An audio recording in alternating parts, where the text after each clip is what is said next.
ChatGPT is the fastest growing app in history. You guys got to 100 million users in basically 2 months after launch. So do you remember when you guys had to put up that, we're at capacity page?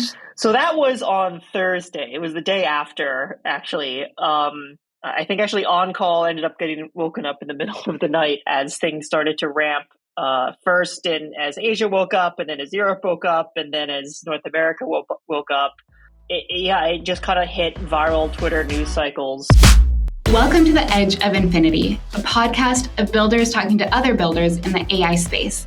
Together, we discuss where the field is at today and make predictions about how things are going to look like in 5, 10, 100 years' time. I'm your host, Lina Colucci. Thanks for joining me as we imagine the future of AI together. In this episode, we talk with Evan Morikawa, who leads applied engineering at OpenAI. OpenAI is one of the most important companies in the world today. They are certainly on track to be one of, if not the very first inventor of AGI, or artificial general intelligence. And Evan is on the productization side of OpenAI. So once a model has been developed by the research team and then passed through the safety team, it gets handed off to Evan. And what Evan and his team do are everything from front-end to backend to the APIs to user accounts to GPU clusters and Kubernetes deployment, essentially everything that you and I interact with when we use one of OpenAI's products. And OpenAI has very recently divided up into two teams, but at the time of launch of ChatGPT and DALLE, all of the applied engineers at OpenAI reported to Evan. I have so many favorite moments from this conversation, but my top three are first, us talking about AGI, Evan's definition for it, and how we know we'll get there. I've never heard that definition before. Second is Evan's advice for balancing kids and career. I learned a ton. And finally is what Evan has learned from Sam Altman. Without further ado, please enjoy my conversation with Evan. Evan, welcome to the show. Thank you. I wanted to start by talking about ChatGPT. So ChatGPT is the fastest growing app in history. You guys got to 100 million users in basically 2 months after launch. And then by comparison, it took TikTok, I think, around 9 months, Instagram 2.5 years. So you guys got to that user number, fastest by far. And so let's rewind back to launch day. It was Wednesday, November 30th, 2022. What was that day like for you? We were definitely watching out for things. So I would say that we had not an entirely, no one knew exactly how this was going to go. We knew we were doing some things differently that worried us a little bit. One was that there was no wait list at launch. With other products, we've had a wait list before, both because of safety reasons, also because of load and capacity reasons.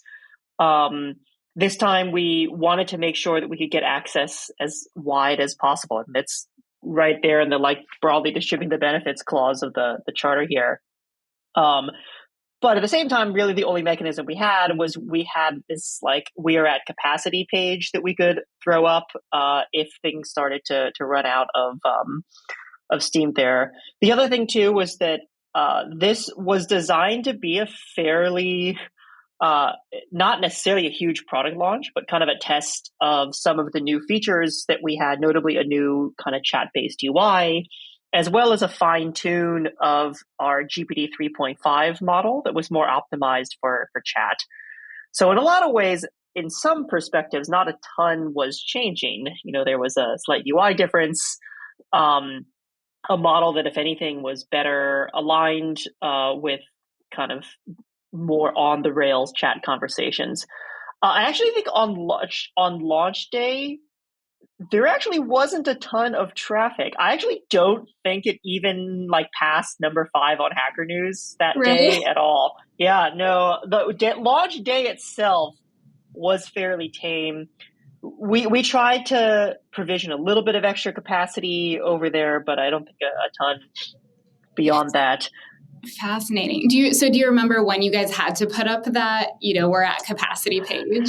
So that was on Thursday. It was the day after, actually. I think actually on call ended up getting woken up in the middle of the night as things started to ramp. First, as Asia woke up, and then as Europe woke up, and then as North America woke up. It just kind of hit viral Twitter news cycles first about things, and then started to take off from there. That was and we were like very quickly watching kind of the traffic rise for things, as was the case for unfortunately quite a while. The primary limiting factor for us are the number of GPUs that we have to serve these models. So once everything was saturated, we were kind of like forced to throw up that we are at capacity page, which unfortunately prevented people from signing up anymore for quite a while, actually, shortly after that launch, until we could try and make a lot of improvements there to try and get more people on. Yeah, the hottest gossip in Silicon Valley right now is who has GPUs and who's getting new kind of shipments and allocations of GPUs when, right? That's right. Yes, that continues to this day for sure. These are definitely a very precious commodity right now. So from the outside looking in, engineering at OpenAI, from my perspective, was probably a pretty normal job up until last year, to all of a sudden incredibly stressful, probably with like ChatGPT being that like transition point. Is that what it feels like from the inside? Like what's been? No, I would say it's always been a little different. So first of all, the engineering parts, our applied group, which is the group broadly chartered with taking this crazy technology and safely bringing it to the world, kind of looks, feels, and acts like you would expect a product-minded startup to do so. In fact, nearly everybody, a vast majority of all the engineers on this team do not have machine learning backgrounds. The skills here are very much about building good apps and good experiences and building like resilient distributed software and infrastructure and things like that. So that is something we've been heavily indexed on for quite a while, including today as well too. And there have been a series of increasingly larger launches that the team had dealt with before handling ChatGPT that I think helped us a little bit. Actually, I think the first big launch that we did was in concert with GitHub when they launched GitHub Copilot. We were heavily involved with that launch there. And then the other thing that happened was DALLE, when we launched that for the first time through hosting the image generation pieces as well. That was sort of yet another sudden like surge of interest and traffic when those very first image generation models came out. Interesting. So from the inside, it kind of feels like it's just been a steady kind of ramp. You know, it's kind of nothing has felt too crazy because you're always just kind of continuously ramping up the I don't know if anything ever can feel not crazy sometimes. But yeah, in terms of us continuously like ramping up scale here, there's definitely a lot. Interesting. So just to give the audience context, so you are engineering manager at OpenAI. What is your role? What does it entail? What do you and your team do? Yeah, absolutely. So right now I manage several of our engineering teams, notably the kind of API, the core inference stack, a lot of our infrastructure. So basically everything it is to sort of be this platform that serves all of these models at scale at this point. And a lot of it has been seeing this team grow from the beginning until where we are now. When I joined OpenAI in October of 2020, there was just the very start of an applied team. The whole applied team started that summer of 2020 when GPT-3 first came out, which is really the first time we were exposing any of these models as like a product or an API to anybody like that. So then I took over the team shortly thereafter and been continuing to like steadily grow applied engineering since then. But now we kind of have several different product verticals. We effectively have ChatGPT, which is this end user application that we have, our API layer that now powers lots of other companies and businesses using AI as well. And that all sits on this large fleet of GPUs that serve inference. So you were telling me at the time, so last year, you guys recently split up into these different product teams, but at the time of launch of ChatGPT and DALLE, all of engineering was reporting into you. Yeah, that's right. It was a much smaller team, mind you, as well, too. There were only a couple dozen of us when DALL-E launched, and not that much more when kind of ChatGPT got going as well, too. Now, I should note that this is that while, yes, that is a fairly small team in terms of the engineering size, none of this is possible without all of the fundamental research that went into like building and training these models as well, too. So I'd say there's a large majority of, or rather a large chunk of researchers that we have that are constantly fine tuning and tweaking the models there.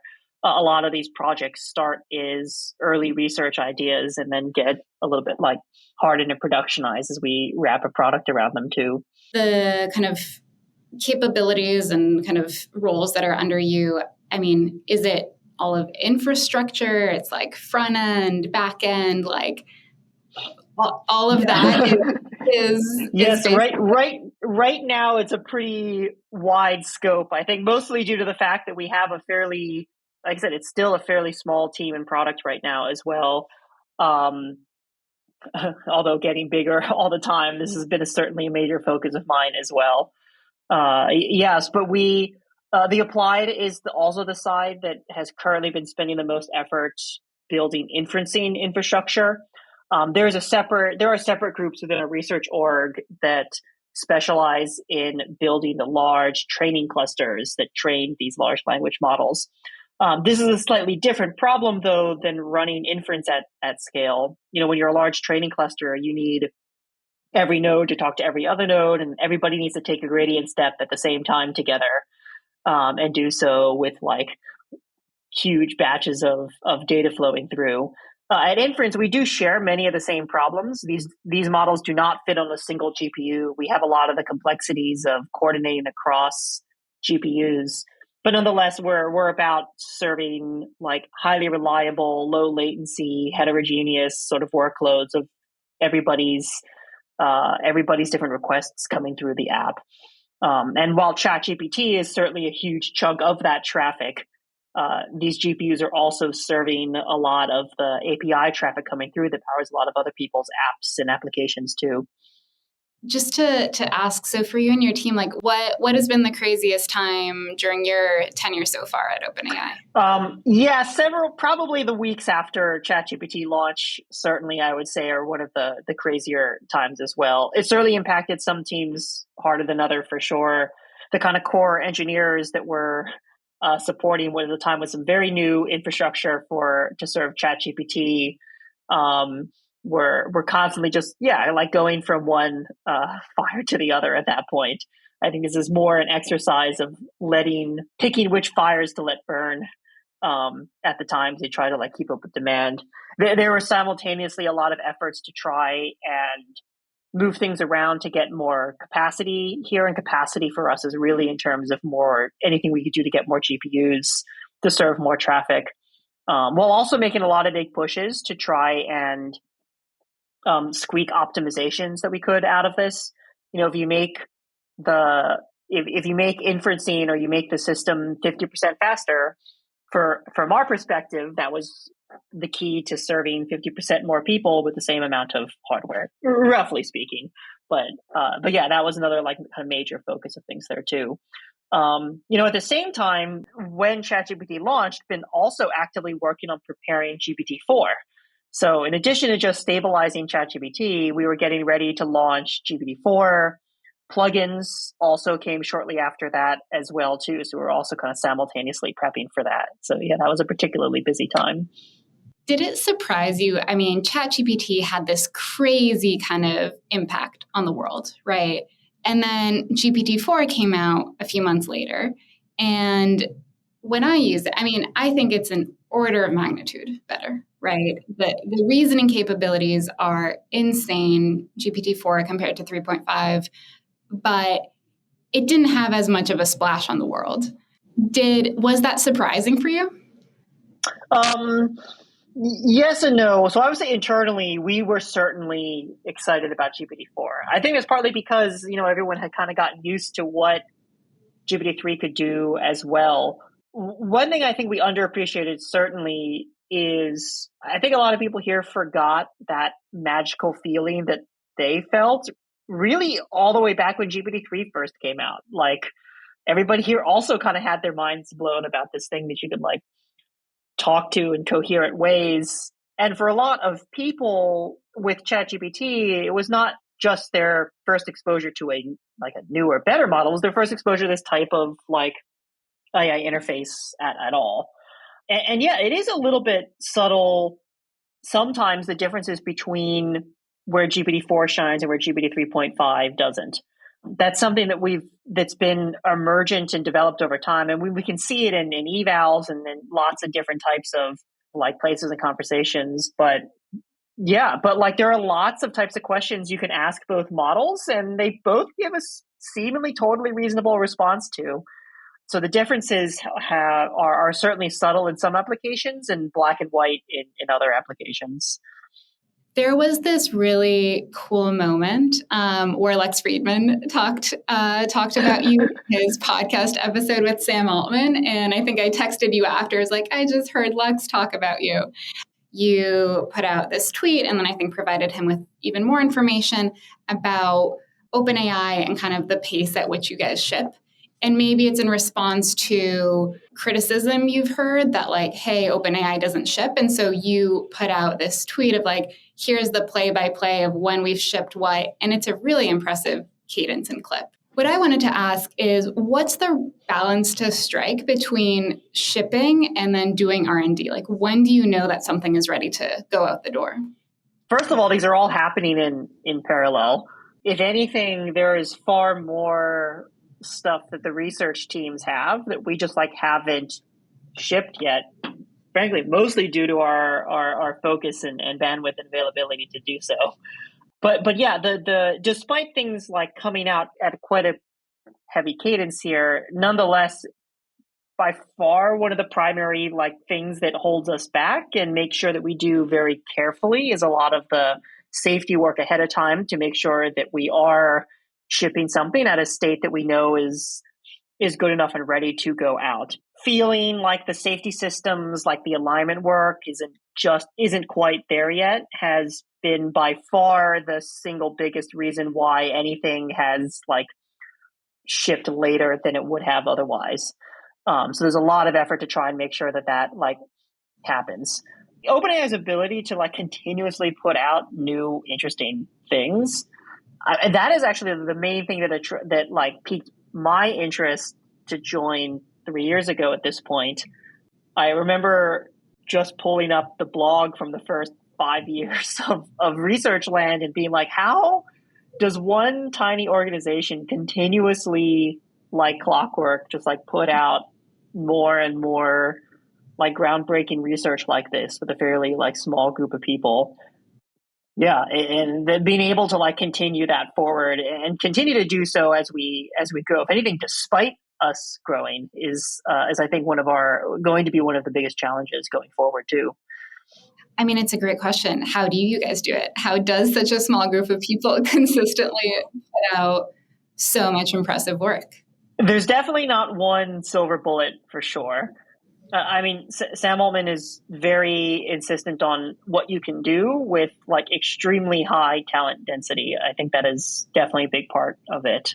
Having a small team of very talented people with a lot of autonomy like helps a lot. This was actually something we intentionally had thought through in the way we set up our teams. ChatGPT is intentionally set up as a bit more of a kind of independent, autonomous unit as a result to try and emulate that kind of speed you can get when you are a 8-month-old kind of early stage startup right now too. The other thing that, though, at the same time is hard to ignore is I would say, unlike the other smaller, earlier stage startups, it still has this like incredibly well-oiled research machine, like this huge litany of advances that have been piling on top of each other for years and years and years and years. That's certainly a huge piece of this. and all the infrastructure that was like kind of put in place to make that happen. Interesting. So hire really smart people, get a lot of them in the same room, and then kind of let them have at it. That's certainly a huge piece of it. Yes, trying to push as much as possible into that early startup playbook as possible is like what can we do to kind of like capture that the type of speed that you get when you're sort of an early stage startup. Yeah, we know that is hugely important. This is an increasingly hyper competitive field right now. All of the titans are bearing down as hard as they can to do things now too. Certainly something that helps us a lot, I would say too, is a bit of a greenfield nature with which we can come into things. We're not worried about cannibalizing an existing like search product. We're not worried about cannibalizing some other aspect of the business that shareholders are going to be asking hard questions about later. Like, these are very real effects that can stack up against you. I'm curious, is there anything else you've learned about running a company from Sam Altman? Sam is probably, I don't think I've really seen anybody think quite so ambitiously as Sam and like really mean it. Like at all points, at basically every all hands here, there is some very sci-fi sounding vision being pitched at any given moment, but everybody here is dead serious about it. Like this is not framed as the stuff of fantasy. This is like framed as we're just gonna really go on and like push for and do and like think bigger about. I can't say I've seen anyone who's like really been able to like think bigger about it and then go execute it, but also do so in like a very empathetic and like humbling way. He's also an incredibly like he will like listen to the people around him as well. I think he like is actively aware of the information bubbles. I do not get the impression that he's kind of often. I feel like there have been some personalities in tech leadership recently who are in a little bit of their own headspace and can't seem to get out of it. But yeah, there's a certain amount of grounding that he's been able to hold on to as well.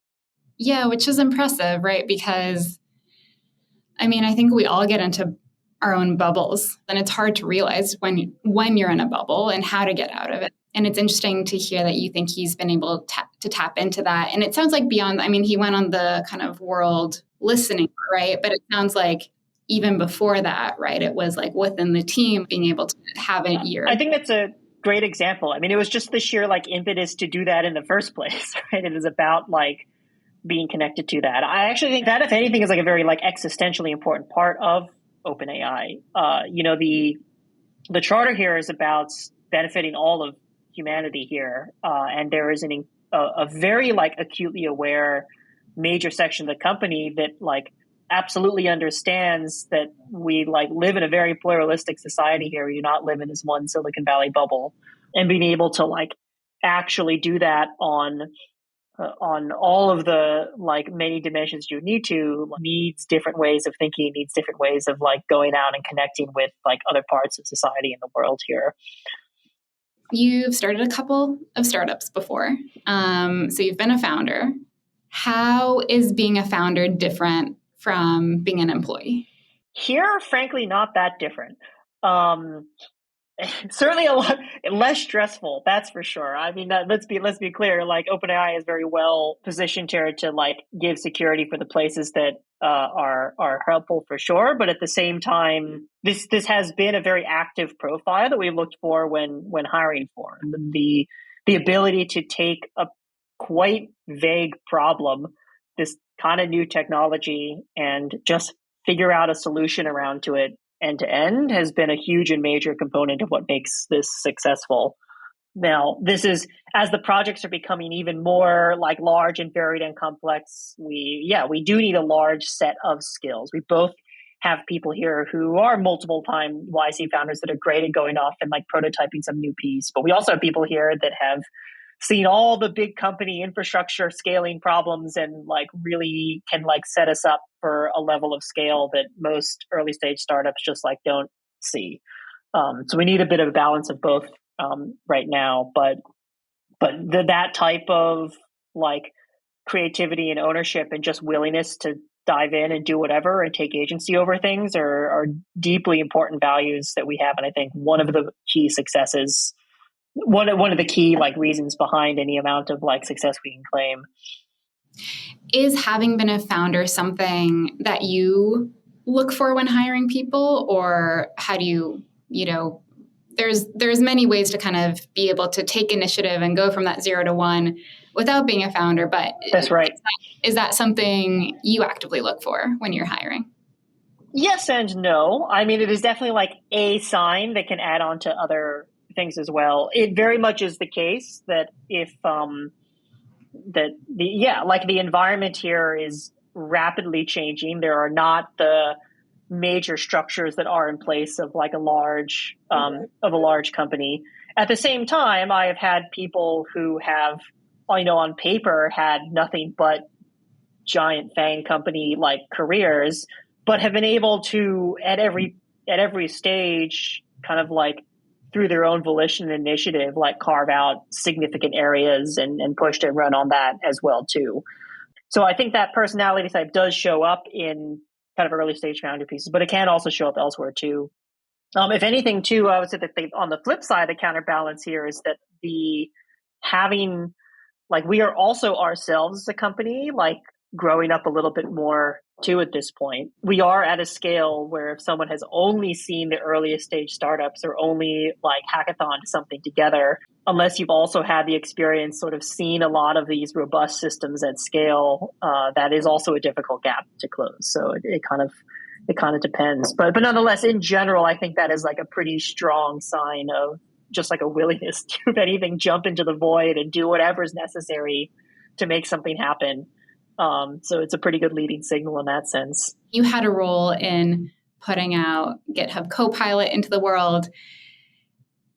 Do you use it regularly? And how is it going to change the coding experience as you're hiring SWEs in the next couple of years? What are engineers going to be doing, and how will that experience be different or the same than it is today? Yeah, it's a big question. GitHub Copilot was an interesting, actually that was very significant for us internally as well. That was really one of the first times that a lot of people were like actually dog fooding our own stuff. The earliest versions of GPT-3, people could like play games or write poems, but like no one was like using it day to day in work. Copilot was the first time that people were like, oh yeah, I'm like, this is like, I can feel myself being a little bit more productive here. It was the thing that finally got me off of Vim onto an IDE. I still use Vim key bindings on VS Code, but I was like, okay, this is, I guess, worth it now. So you transitioned to VS Code. Yeah. So there's at least that.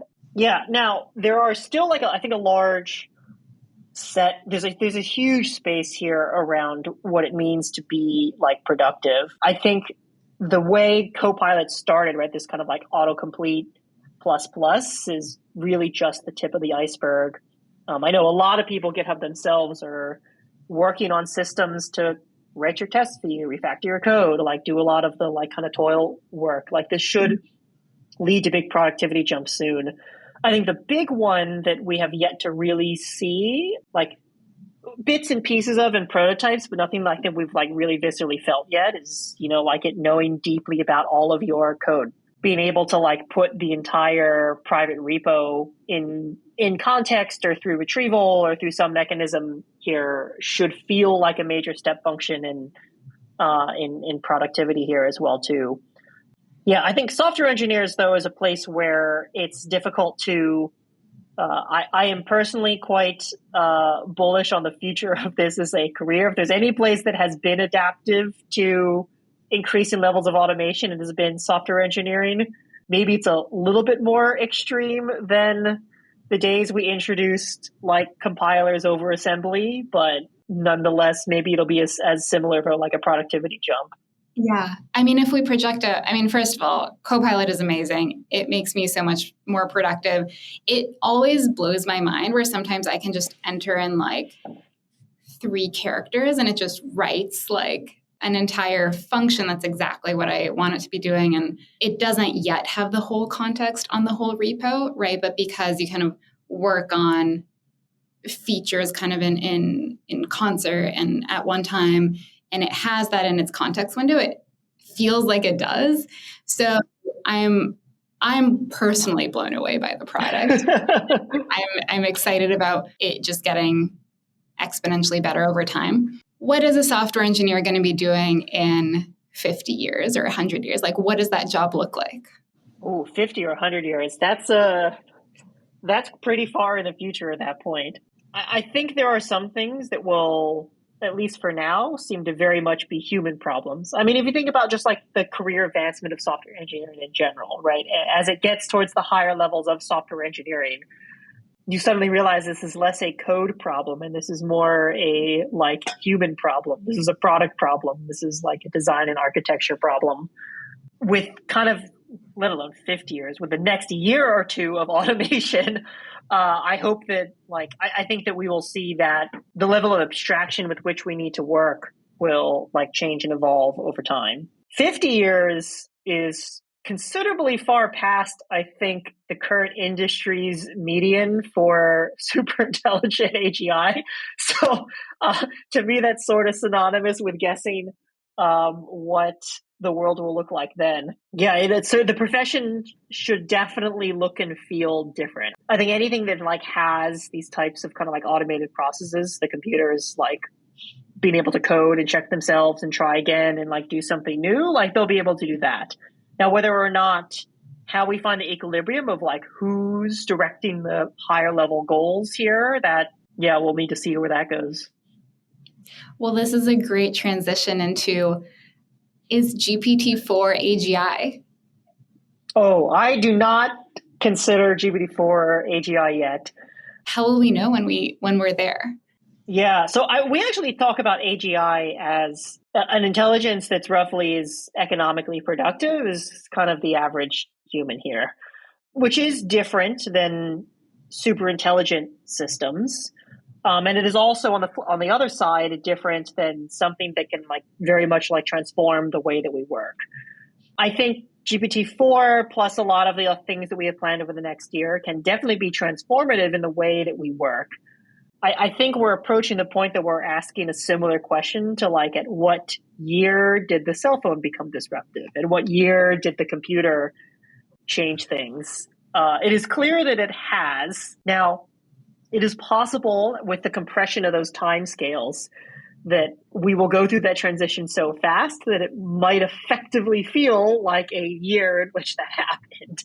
So you might actually be able to do that. But nonetheless, I think kind of as you zoom in closer, it will look and feel more like this gradual, if not quick, transition. This actually is significant. This is as opposed to, say, I personally do not believe anymore in the like turn it on singularity moment that has certainly pervaded and might still exist in a lot of the kind of rhetoric around this as well too. Even if there is a system that can like rapidly improve upon itself very quickly, there's still some amount, like I said, the time frames can continuously get compressed. One thing that I think that will not move as quickly though is just like human and society's like fundamental pace at which it like adapts to new situations and new things has a certain floor to it. Even in the face of like a very powerful technology, there's the like rate at which that we can like adapt to it and integrate it into society, integrate it into the way that we're working. Even if we have this, gradation of, it's not a singularity and all of a sudden there is, AGI of a superhuman intelligence scale, there's got to be a point somewhere along that gradient, right, where we say this was not AGI and now it is. I mean, push back. Do you think, like, where would you draw that line? Do you have like a personal definition that you would use to judge where that point is? Or you actually don't think that there's a point? It's like impossible to have a strict definition of it. I think there is a point in the same way you can point to an exponential function and say that is the knee of the curve of the exponential. right? And it's like yeah, like if you look at a graph, you can kind of be like, it's clearly there, even though mathematically that makes no sense. I kind of think it is like similar to that. Like I admit that in hindsight, there will be a point at which we say, yeah, it was here. But when you're riding that curve, I think it's very, very, very difficult to say which part of the exponential you're on. How zoomed into the exponential are you? Kind of a meaningless question. I love that analogy. Yeah, that's a really nice way to put it. I'll tell you my definition of AGI. Yeah. And it's basically the ability, and I actually think I kind of go back and forth. I don't think GPT-4 is AGI, but there's times where I question it, and I'll tell you my definition. So it's the ability to generate explanatory knowledge. So I do think kind of the ability to, make predictions about the future that come true is the definition of intelligence. And again, I just think about AGI as intelligence, not like consciousness, right? I think that's a different vector. I'm just purely talking intelligence. And there's some things I see with GPT-4 that I'm like, oh, it like has such an advanced reasoning ability. Like I'm trying to think of an example. I mean, I think something that, this was one of your guys' papers that you put out, but it was asking GPT-4 to stack objects. And it's not trained on anything visual, but just using its reasoning ability, I was able to, figure out that, hey, if I have like 3 eggs and a book and a nail, like this is how this is the physics of it. And this is how I kind of stack these objects to kind of make them balance. That's explanatory. That's like almost there with explanatory knowledge because it's knowing kind of the physical properties and it's able to make a prediction of if I put these things in this way, X, Y, Z will happen. And I'm like, I think we're close. I don't think we're fully there yet, but I'm like, I think, give it another 1 or 2 versions. I don't think there's anything fundamentally missing from getting us there. Yeah, so I mean, I think about my own, like engine management job here. And you kind of tend to think that like that's on the further end of the kind of more human-y AGI type things. At the same time, though, you're sitting there trying to like write a doc together or hell, even like a perf review. And you kind of can't help question that so GPT-4 today like clearly can't do it, but you do wonder whether or not it can't do it simply because it just doesn't have the right context. If it heard every conversation I heard, if it knew everything I knew, if it read everything I have read, could you coax it to arriving at nearly the same conclusion that I ended up like writing there? Yeah. It doesn't feel too far off from being able to do that today. This is why I think that kind of when we like finally get in a lot of the, like upload your private context, have it know your Slack and Drive and keep in sync with that and like browse in most recent histories and transcription and stuff like that. If you can like really like capture all of that, we might think very differently about what GPT-4 can do. It's actually kind of an interesting thing too, because here that feels like a precipitous jump, and yet that's not necessarily a change in the model itself. Like it's interesting you can get those types of qualitatively significant changes without necessarily having GPT-5 or 6. Yeah, I completely agree. And kind of I can't remember where I saw this or someone told me, and it's now the way I approach prompt engineering. But pretend GPT-4 is a super intelligence, right? And it's a genius, but it has zero context on the world. And so the only context it has is what you are saying. And so you have to be very explicit in your prompt and kind of really spell things out. And that's how I approach prompt engineering. And it's generally a good mental model. But I agree. It's like pretend it's just this super intelligence, but has no context. As soon as you start giving it context, I think pretty impressive things will happen. I think people's minds will be blown. Yeah. Do we have all the elements so far that we need to invent to get to AGI, or are there kind of fundamental elements that we still need to invent to get there? It's tough to say. I think there is definitely a lot of unknowns in terms of like if you push the scaling laws out, okay, we can like push compute further. We can buy bigger computers. We know NVIDIA's roadmap. We know like how to just like build more data centers. That's one thing.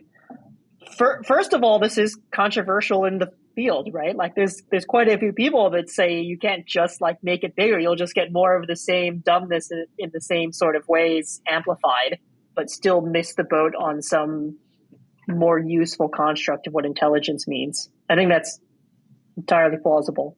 The other thing I think we've noticed is that the difference between what is practically useful from like a day-to-day perspective and what, say, an eval says still has quite a bit of divergence from it. Right here, GPT-4, perfect prediction on capability, right? Like that was like the big thing about the paper. It's like, oh, we predicted the loss of this thing ahead of time.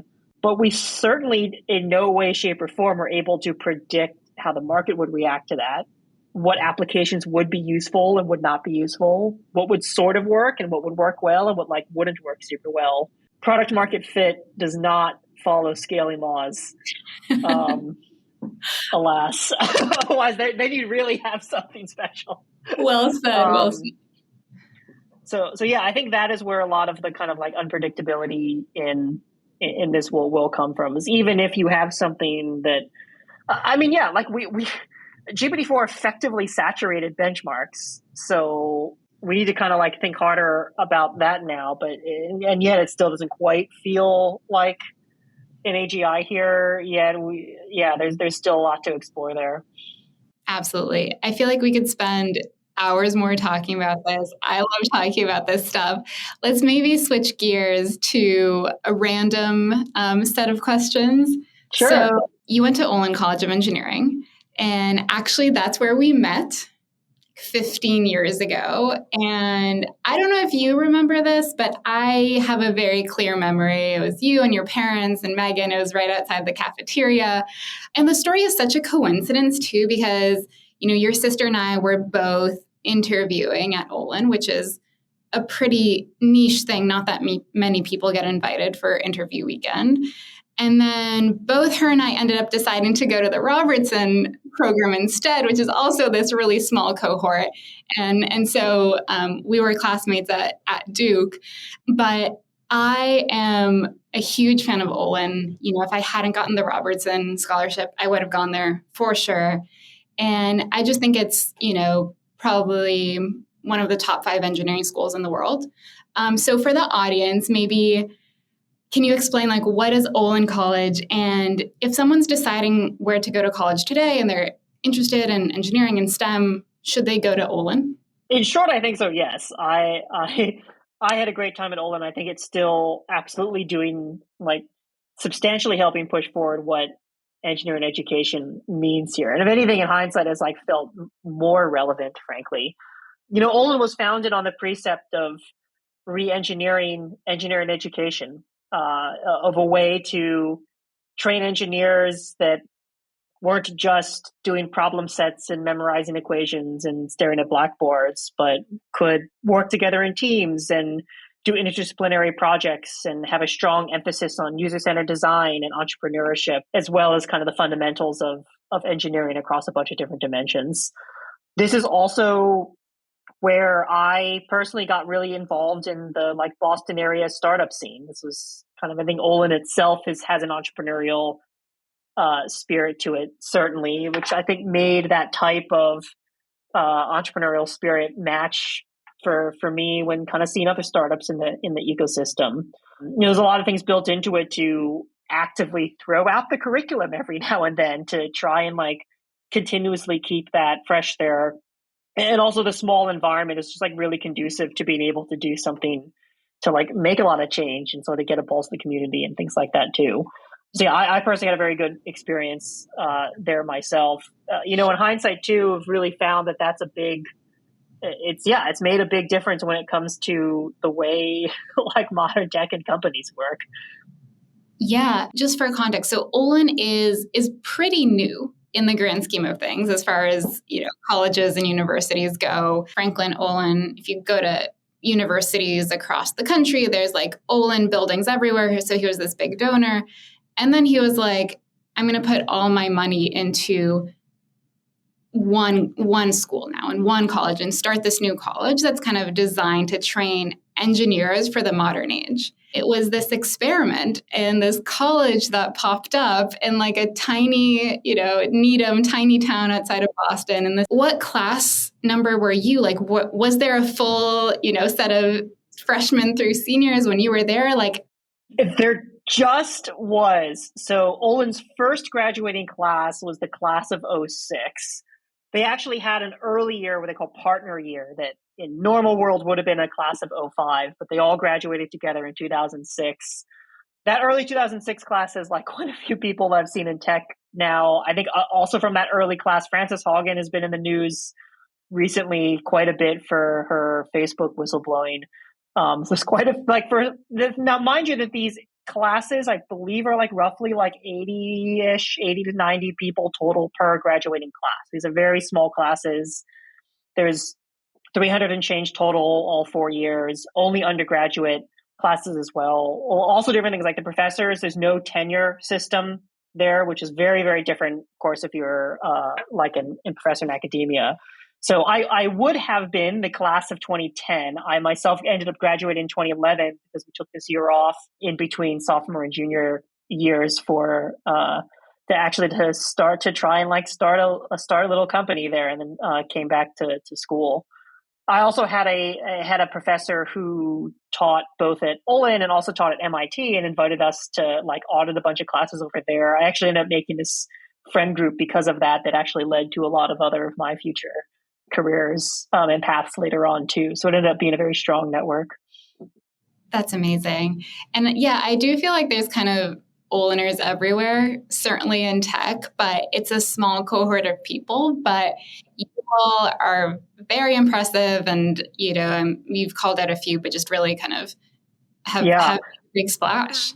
Yeah, the Olin network is tight. In fact, there are two other Oliners now at OpenAI, at least that I'm currently aware of. So one of them is Alec Radford, who I reached out to when I joined OpenAI, not because I knew what he had done, which is embarrassing in hindsight, but only because he was an Oliner, which I think says something about the network here. It's like, oh wow, there's another Oliner here. I'm gonna reach out to him. Alec was several years below me, so we did not overlap.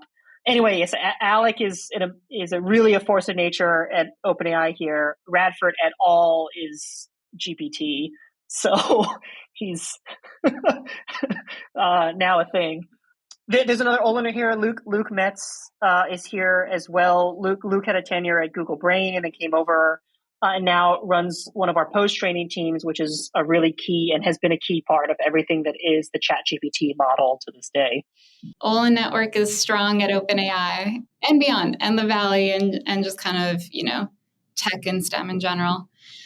Evan, let's say someone's dream is to work at OpenAI. What advice would you have for folks who are, say, college students or early in their career today? How do they prepare for a career like that? That's a good question. It depends on, so now OpenAI is very varied in terms of kind of has a lot of the different parts of a team and company. I would say on the research side, first of all, it's been amazing the scale and caliber of researchers people have been able to get and pull from here. Their stories are quite varied. There are quite a few PhDs on the research side for sure that really go in and specialize and do a lot of this as well too.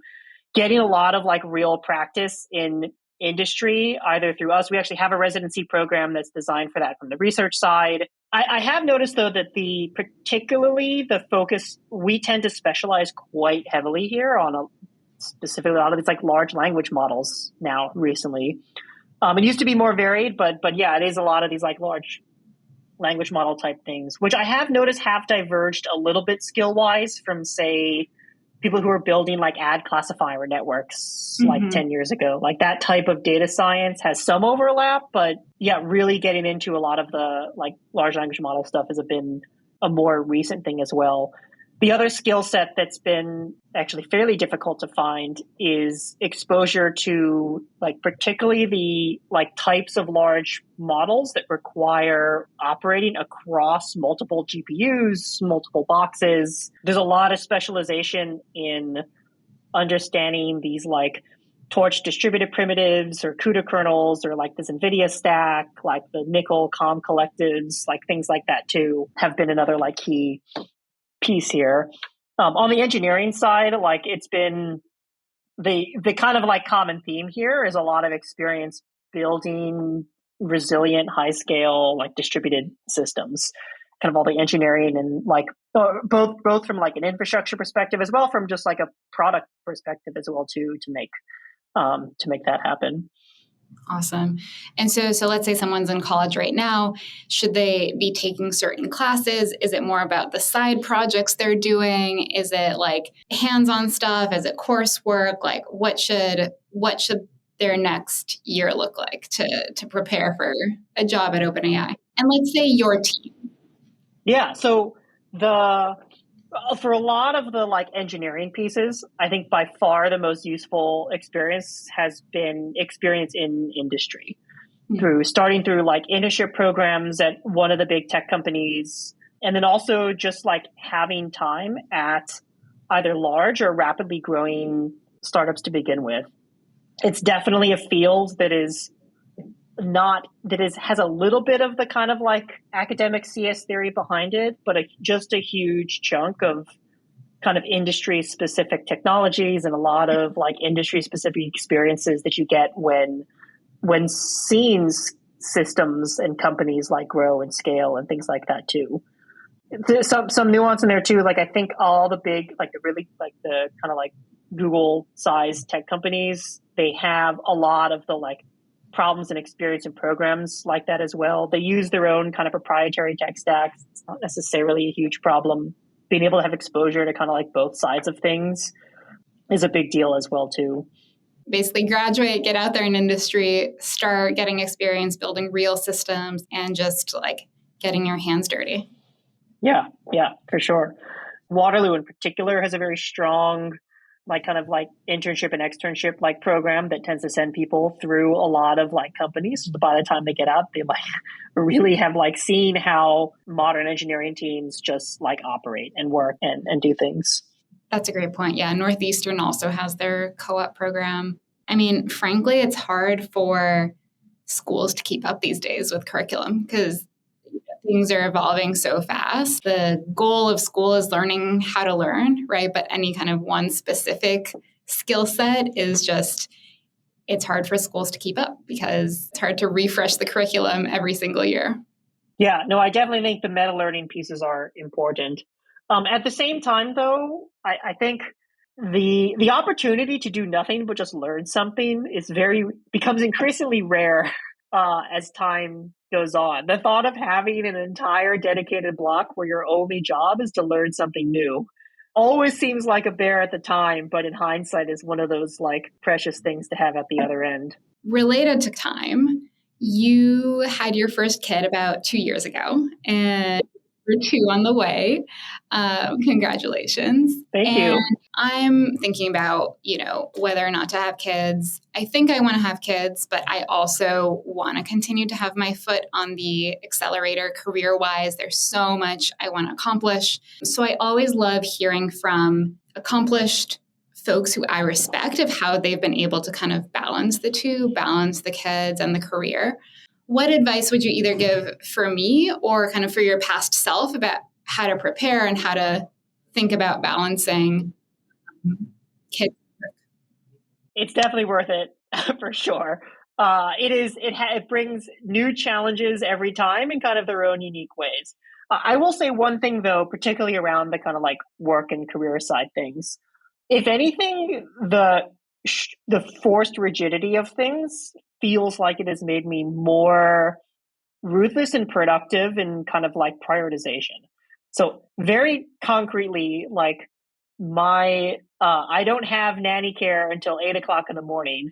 and like she needs to be relieved at 5:30 in the evening. I mean, if it's not a nanny, then it's like a school drop-off schedule, like something. Like those are hard limits and they do not change. Of which point there are kind of other like responsibilities to deal with after the fact too. What that means though is that they're like when I look at my calendar, those are the hours that I have. I think I had this propensity to sort of feel like the procrastination thing is like, oh, well, there's always some extra hour sometime in the middle of the night over here or in the evening over here. In reality, they're like, yeah, I guess there are sometimes some of those, but they're usually not. It's usually better to just like be more ruthless about focusing on what you're doing in the first place. And that sort of forcing function for me has been a very strict way to sort of prioritize what is and what is not getting done. Because if you like assume that you like have a very finite amount, if you like really lean into the finiteness of time, which is true regardless of whether or not you have a kid, I think it's just like an important skill that has like been forced to develop and like a lot of parents like need to do as well too. And it's interesting because I always hear parents say that, it's like having kids has actually made me more productive. How did you guys figure out childcare and hiring help, and what are some of the things that worked for you? We actually are currently doing a nanny share, which is same nanny taking care of like two kids from one from each family right now, which we thought was like a nice way for our daughter to have like somebody there to like socialize with as well too. We are starting her in preschool as well, primarily for the kind of like socialization aspects of things.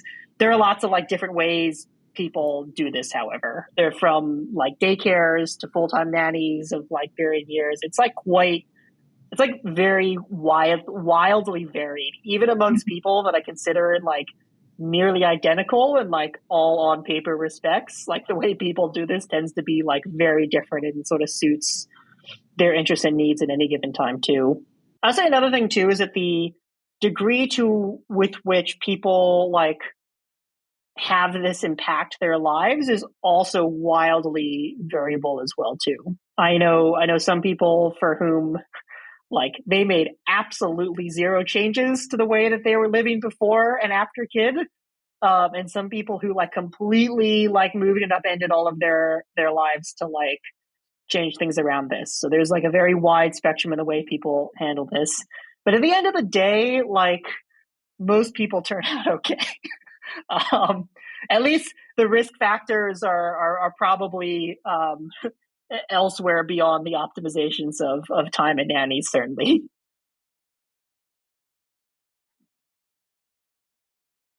I think that's like a hugely personal decision that people tend to do. And like I said, that has varied wildly across even with close friend groups. Do you think there would have been a better and worse time to have kids? A lot of advice that I hear is like, hey, just have kids ASAP, the sooner the better. I am early stage startup founder. I do think there's like better and worse times and times that it's like worse. But I don't know. I mean, what, in your perspective, like when you think back to your life, like, were there better and worse times, or you think it's always hard and you just kind of have to make do? This is something that is generally very difficult to time overall. I don't necessarily think there is like a perfect or ideal time. It's the kind of thing though that like once it happens, like everything else adjusts accordingly to it. So like if you're the type of person who just like under various circumstances figures out how to make things work, you'll figure out how to make things work kind of regardless of when the timing comes. I know parents that have been early stage founders in between careers, like that people like make it work. One way or another. It kind of just depends on where time and priorities are. Now, I mean, at the same time too, I do want to be sensitive. There are very real like biological issues at work here. Some people have a very easy time having kids. Some people try for a very, very, very, very long time through great expense and ire to do this as well. And unfortunately, that's definitely something that's not predictable ahead of time. Yeah, absolutely. I mean, I guess I'm thinking back, like when you were running your own startup, was that, if you had a baby then, like would that have been, you would have made it work, or like That would have been. So to me, that was actually less like a circumstance of like a startup and more a stage of life type of thing as well too. If my entire social circle like only wants to rage from 1 a.m. to 4 a.m. because that's the stage of life they're in, then that's harder. Yeah, so I think if anything, a kind of an overriding factor tends to be those types of like the social networks, the stage of life type stuff. Yeah, those are kind of major components for things. So I do know people who take their kids to like Burning Man, but we are not. We personally would rather be asleep than like out clubbing every night. But some people like want to prioritize that more, and like I said, they just get a sitter every night. They take the kid. I don't know. People do like all sorts of different stuff. Yeah. Good seeds to plant. I appreciate it. Okay, last question before we kind of do one final section here. So what AI paper from the past, let's say 6 months, has gotten you the most excited? Yeah, something that personally I found really just thought-provoking. Actually, this is out of our own alignment team here at OpenAI, this auto-interpretability research. The basic idea here is having a natural language explanation for what every single neuron in GPT-2 does. This is actually related to a separate paper that I believe Anthropic published earlier, that they just like changed the activation function to make them more interpretable. Interesting. I haven't seen that. This has been an early thing. Like basically the idea here, we like to think of these things as big black boxes. And to a certain extent, they kind of are. But at some level, like at the end of the day, you're just like multiplying numbers together here. I kind of view it with the same level of awe and black boxiness that you view, I don't know, like life itself, right? Like to an organic chemist, it doesn't seem that crazy. To a sociologist, DNA seems pretty in the weeds there and black boxy. So it kind of depends on the level of abstraction you look at it. But here, nonetheless, like much like we've been working to encode what every single A, T, G, and C does, here is now a method to talk about what each and every single model weight might represent, and a way to kind of like steer that. This to me is particularly important because one of the biggest problems in alignment has been how do you know if it's lying to you? Are you a good robot? Yes, I'm a good robot. Cool. Okay. But if you can really inspect under the hood and like really at the weight level, like attempt to ascertain whether or not it is telling the truth or not, that might be a potential path forward out of that predicament. That's quite speculative at this point, but I think it's kind of like interesting. Nonetheless, this work that is about the kind of interpretability of these models, I think it also kind of highlights that I think we actually do kind of know quite a bit about what's going on under the hood at some level. But nonetheless, the rhetoric of these being black boxes is really pervasive and continues to be so today. I think this comes a lot also out of like a lot of the prediction systems, for example. Your feed news ranking algorithms and the networks that power those are quite opaque. Now, some of them actually do explicitly attempt to use human labeled features to be able to be interpretable in that sense too. So it's a little bit different. But these models, you can also just ask them why they chose something, which is another kind of crazy way to get at this. But yeah, I think there is hope here in understanding what's going on under the hood. Yeah, no, I agree. That paper is so cool. Basically, having GPT-3 explain all the neurons in GPT-2. We'll link to the paper in the show notes. I don't know if you know the title off the top of your head. I'm blanking out on it, but we'll link it and folks can check it out. I'll also add that Anthropic paper that I don't think I've seen yet. So, Evan, one of the secondary goals of this podcast is to kind of get the word out about my favorite book of all time, which is called The Beginning of Infinity by David Deutsch. And so I picked a quote from the book, and I would love to get your reactions to it. Yeah. Okay, so this is from a chapter that's actually called Optimism. And so I'll read it and then kind of get your reactions to it. We have a duty to be optimistic. An optimistic civilization is open and not afraid to innovate, and is based on traditions of criticism. So I like that for a couple of reasons. So first of all, I would say I personally am long-term very optimistic, but consider myself sort of short-term skeptical and pessimistic about things. Interesting. So I would say in terms of the outlook here, I'm first of all, I am much more the Star Trek fan of the next generation era. So I believe in this, in the fundamentally optimistic look that gives to humanity here, and technology's ability to enable that over time. On a long-term sense, OpenAI is fundamentally very optimistic about the future of artificial general intelligence, our ability to benefit all of humanity here and to broadly distribute its benefits. So to that extent, I also believe that we can chart a path here, not doomed to the foibles of the past. At the same time, yeah, I think it is important to be critical of what it takes to get there and the pitfalls along the way. I'm also aware of how the broad mission of connecting the world together is on one hand a lofty goal, but as we have seen through various social networks, has lots of unintended consequences in the fact. I think AI will absolutely have its own similar situations to begin with. There are lots of local fears that I absolutely have. I definitely worry about these technologies' abilities to what they can be done in the hands of an authoritarian surveillance state. Here we talk about the benefits of having good transcription and summarizing meeting notes and stuff like that. But if you're a surveillance state and you have perfect transcription and summarization over tapped phone lines, that's a very acute problem today. Yeah. What do you think about, I think the thing that was interesting to me in this quote is the criticism bit. What do you think about the culture of criticism, in the world today? Is it alive and well in the world? Is it alive and well at OpenAI?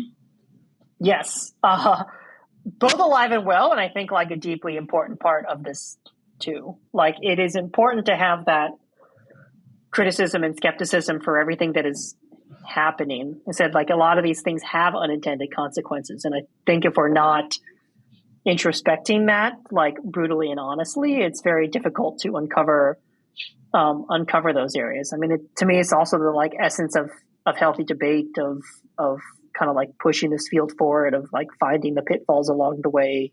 Yeah. Internally as well, there's a constant tension, as there should be, between getting something out there and doing so and deploying it safely.